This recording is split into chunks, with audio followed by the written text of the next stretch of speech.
মেট্রোপলিটনের আন্ডারে আসলে আপনার 700 থেকে 800 নতুন করে আমার শুধু পুলিশের লোকজনই আসবে, যেটাতে আমাদের নারায়ণগঞ্জের বাসীর জন্য যে নিরাপত্তার যে সমস্যাটা আছে, নিরাপত্তার সমস্যাটাকে অনেকটা ওভারকাম হয়ে যাবে।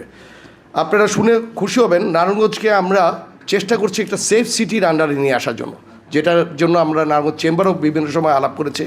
সেফ সিটিটা হলো যে এটা এআই ক্যামেরার মাধ্যমে থাকবে।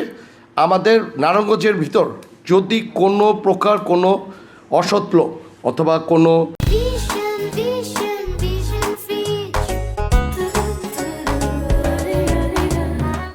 আমি বলবো যার ওয়ারেন্টভুক্ত আসামি যদি আসে, তাহলে এআইয়ের মাধ্যমে, ক্যামেরার মাধ্যমে এটা সাথে সাথে বের হয়ে যাবে সে নারায়ণগঞ্জে ইন করছে।